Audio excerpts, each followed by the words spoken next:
Bonjour à tous, je suis vraiment heureux de passer ce moment avec vous grâce à cette vidéo dans cette période où nous sommes tous isolés les uns des autres.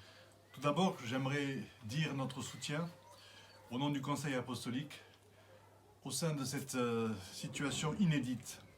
Soutien à vous tous qui êtes touchés par cette épidémie. Nous savons que certains d'entre nous ont été particulièrement affectés, soit personnellement, soit en Église. Je pense aux églises d'Alsace, notamment l'église Agapé de Strasbourg et les œuvres qui l'entourent, ainsi que l'église Josué de Guebwiller avec le collège Daniel. Soyez assurés de nos prières et de notre soutien au sein de cette épreuve. Dans le Conseil apostolique, Rodrigue Sacramento s'est remis sur pied après avoir été atteint par le coronavirus. Et à Lens, en ce moment, Luc Maroni se relève. Je voudrais dire aussi toute notre solidarité avec l'église de la Porte Ouverte Chrétienne de Mulhouse, qui est si durement touchée, avec plusieurs décès, de nombreuses personnes encore dans le coma, ainsi que la pression médiatique qu'elle subit, comme vous pouvez vous en douter. Le pasteur Samuel Peter Schmidt se remet peu à peu, gloire à Dieu. Il y a bien sûr tous ceux dont je n'ai pas eu connaissance et que nous associons à ces prières. Plus largement, je pense aussi à toutes les situations personnelles ou professionnelles que vous traversez les uns ou les autres. Nous devons redoubler de prières et d'intercessions pour les membres de notre famille spirituelle comme pour tous ceux qui nous entourent. Chacune de nos églises est mobilisée pour tous ceux qui sont ébranlés en ce moment.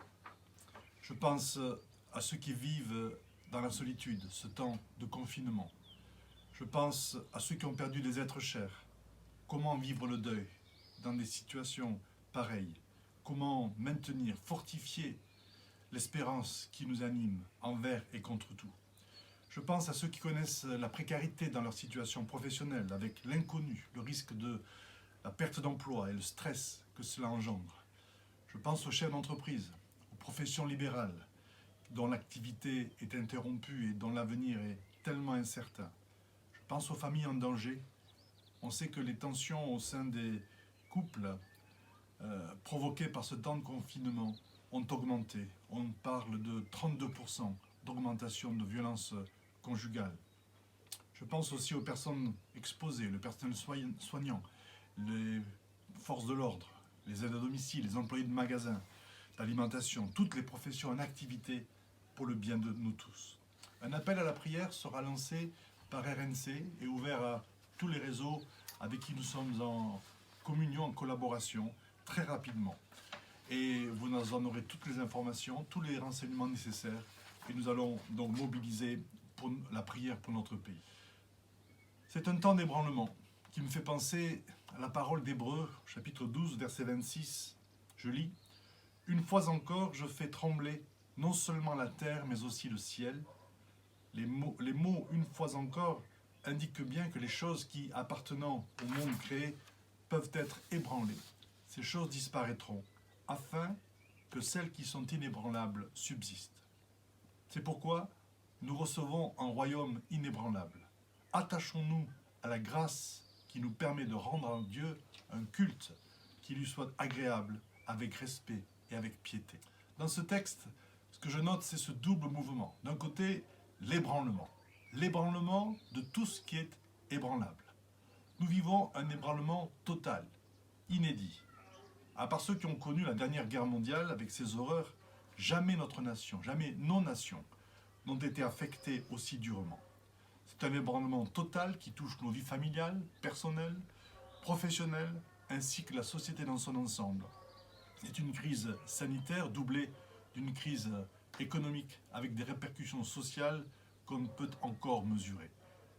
Sans parler de nos vies d'église, qui connaissent aussi une situation complètement inconnue. Il y aura forcément un avant et un après. Mais le texte dit « afin que ce qui est inébranlable subsiste ». Et là, on voit l'autre mouvement au sein de cet ébranlement.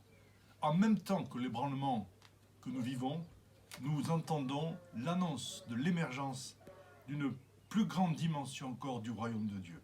Au sein de l'ébranlement, Dieu montre la perspective. Il est à l'œuvre, il est présent, et il conduit tout à bonne fin pour son peuple. Dans ce temps, il y a une espérance, celle de ce que Dieu fait à travers l'ébranlement. C'est le message biblique finalement, à travers toutes les crises, quelles qu'elles soient, dans toutes les générations. C'est le message qu'on retrouve aussi dans l'Apocalypse.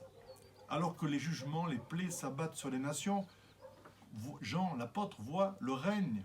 Il voit la gloire du Seigneur, il voit son trône, il exalte la souveraineté de Dieu, celui qui conduit l'histoire des nations. Et il voit aussi l'espérance finale, celle d'un nouveau ciel, d'une nouvelle terre, sur laquelle la justice habitera.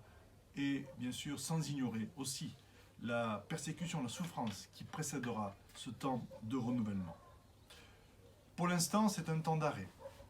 En ce qui nous concerne, en tant que famille spirituelle du réseau Nouvelle Connexion, Dieu nous a parlé depuis 2 ans environ de la nécessité de s'arrêter, de faire une pause, de mettre tout en jachère, de vivre un temps dans lequel on allait privilégier l'être au lieu du faire. On a entendu parler de dépouillement. Plusieurs sont passés par des temps difficiles déjà, mais jamais on n'aurait pensé que cela prendrait la forme du confinement que nous vivons aujourd'hui. C'est comme si Dieu lui-même disait stop, non pas à nous seulement, mais à la terre entière. Comme si quelqu'un avait appuyé sur la touche pause. Tout en étant solidaire et engagé auprès de ceux qui vivent des drames, nous voulons être plus que jamais à l'écoute de Dieu pour vivre ce temps et non pas le subir. Ce temps doit être mis à profit. Doit être mis à profit pour chacun d'entre nous reconsidérer nos vies. Comment ne pas penser au sabbat auquel Dieu invitait son peuple? Un temps d'arrêt, un temps de rupture avec le quotidien, la routine, avec les pressions, avec le rythme infernal du quotidien, dans lequel il fallait se recentrer sur l'essentiel. Et pour nous, ce temps, je prie qu'il soit un temps où, pour chacun d'entre nous, nous puissions creuser, fonder encore plus nos vies sur le roc, redoubler de consécration au sens de relation avec Dieu, recherche de sa présence. On sait tous qu'on doit vivre par la foi.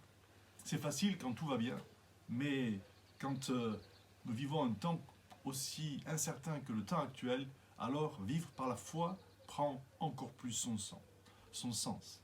Je pense à Abraham, qui est parti suite à l'appel de Dieu sans savoir où il allait.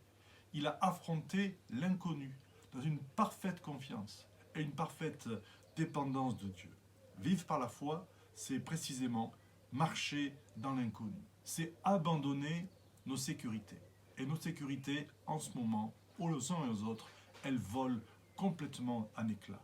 En fait, ce sont des fausses sécurités, celles dans lesquelles on aime bien trouver son confort, son assurance, mais qui, au jour de l'épreuve, se révèlent bien vaines et bien incapables. Alors, aujourd'hui, c'est la dépendance de Dieu, dans la relation avec Dieu, qui nous est proposée. Et je pense à cette promesse que Dieu, plutôt, se rappelle de l'action de Dieu au profit de son peuple, alors qu'il le conduisait dans ces 40 années dans le désert. Et Dieu rappelle à son peuple, souviens-toi, je t'ai conduit pendant 40 années dans le désert, tes vêtements ne se sont point usés sur toi, et ton soulier ne s'est point usé à ton pied. Ce qui veut dire que quel que soit le contexte économique, social, eh bien nous pouvons compter sur les provisions de Dieu, sur les ressources de Dieu. Je parle pour nos vies personnelles, je parle pour nos entreprises, je parle pour nos œuvres, je parle pour l'Église, et je parle aussi pour notre nation. Je crois à la capacité de Dieu d'ouvrir des ressources insoupçonnées pour nous permettre d'affronter les temps qui viennent, même si ce sont des temps de crise. Alors, vivre par la foi, c'est finalement recevoir aussi la paix de Dieu, la sécurité en lui, non pas dans nos sécurités, mais en lui, dans ses promesses, dans sa présence. Et ainsi vaincre la peur et l'anxiété qui gagnent notre génération. C'est comme une chape de plomb qui s'abat sur nos contemporains et qui amène tellement de stress et tellement de peur. Alors, dans ces moments-là, eh bien, redoublons dans l'exaltation du Seigneur, dans la louange, dans l'adoration de son nom. Merci à tous ceux qui alimentent notre louange sur Internet d'une manière ou d'une autre. Ils contribuent à créer un mouvement de louange et d'adoration dans notre nation et dans nos maisons qui permet à nos cœurs de rester en paix, de nous centrer sur la personne du Seigneur, sur l'essentiel, et qui ainsi contribue à un climat de sérénité. Par contre, bien sûr, nous devons privilégier dans ce temps-là la recherche personnelle du Seigneur. Et même si nous sommes entourés de tellement d'outils, tellement de moyens technologiques, eh bien que ce ne soit pas un substitut pour notre communion personnelle avec Dieu, sur le plan familial, sur le plan individuel, mais que le chemin personnel de la présence de Dieu soit encore tracé, soit encore renforcé. C'est un temps de combat. C'est un temps dans lequel il n'y a pas de place pour l'inertie, pour la passivité. Il faut rester actif dans la foi, actif dans la vie spirituelle, malgré l'isolement, et ainsi remplir nos vies, remplir nos maisons de parfums d'adoration et de louange pour le Seigneur. C'est un temps aussi dans lequel nous sommes appelés à reconsidérer nos vies d'église. Bien sûr, nous vivons une autre forme d'église. Il n'y a plus les rassemblements auxquels nous sommes habitués, il n'y a plus ces temps de communion dans lesquels nous nous rencontrions physiquement. Mais par contre, de nouveaux chemins de relations, de connexion se mettent en place et en même temps qui nous permettent de vivre une autre dimension de la communion fraternelle et peut-être même de revenir à l'essentiel. La communion fraternelle n'aura jamais pris autant son sens que ce que nous vivons, d'une part parce que nous en sommes en partie privés, mais aussi parce que nous faisons tout pour renforcer les liens, connecter, prier les uns pour les autres et ne laisser personne dans l'isolement. C'est peut-être une façon aussi de se préparer pour des temps difficiles dans lesquels ceux que nous connaissons, mais ceux que nous pourrons connaître aussi dans le futur. C'est un temps de combat, d'enfantement pour nous en tant qu'Église, parce que dans ce double mouvement de l'ébranlement de ce qui est ébranlable, c'est-à-dire de ce qui ne tient pas, de ce qui n'appartient pas au royaume de Dieu, pour l'émergence de ce qui est inébranlable, de ce qui appartient au royaume de Dieu, cette action de Dieu ne se fait pas sans l'opposition des ténèbres. C'est un temps donc pour se positionner et pour rester sur l'offensive, sur le plan spirituel. Cette chaîne de prière qui vous sera proposée très bientôt en est un des moyens. Ce temps n'est pas un temps, et je terminerai par là, sans question. Les pourquoi, ils sont nombreux. Et dans ce temps-là, on n'a pas toujours les réponses qu'on souhaiterait. C'est pourquoi j'invite chacun à éviter les réponses faciles, les réponses toutes faites, les raccourcis qu'on nous propose même parfois sur Internet. Pour nous, la réponse à ces temps difficiles, c'est cette constante de l'amour de Dieu qui demeure avec une protection certaine aussi, même si nous passons par la maladie, par l'épreuve ou par la mort, une protection fondamentale de nos âmes dans sa main, une assurance de sa présence. Rien ne peut nous séparer de son amour. Voilà une parole qui doit aujourd'hui prendre toute sa force, parce que précisément, eh bien, c'est celle qui nous permet de traverser, puisque Romains nous dit, sous la plume de l'apôtre Paul, dans toutes ces choses, épreuves, tribulations, etc., nous sommes plus que vainqueurs. Rien ne peut nous séparer de l'amour de Dieu. Ça, c'est ce qui doit rester notre refuge et notre sécurité. Enfin,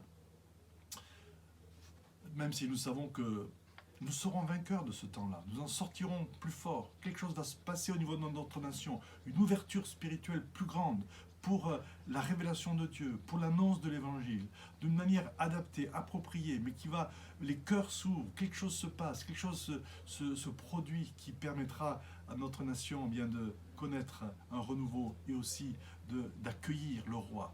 Dans ce dimanche qui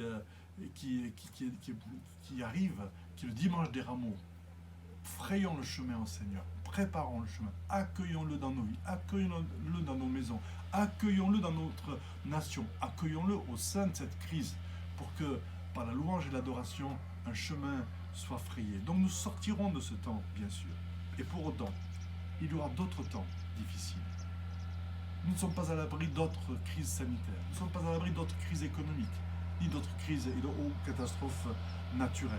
C'est pourquoi ce temps qui nous est donné, mettons-le à profit pour nous armer. Votre Pierre dit, armez-vous de la pensée de souffrir. Non pas que nous fassions le culte de la souffrance, mais nous savons que la souffrance fait partie du temps présent.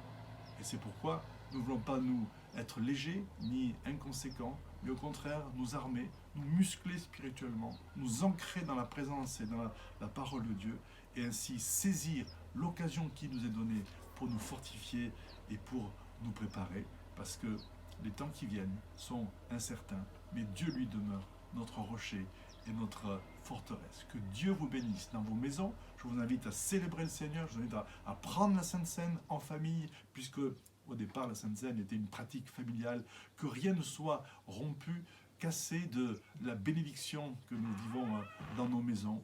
Vivons pleinement la présence de Dieu, en communion avec nos frères et sœurs, par la pensée, par l'esprit, par Internet, et jusqu'au jour où nous pourrons nous retrouver physiquement et fêter encore la délivrance que Dieu nous apporte. Que Dieu vous bénisse chacun.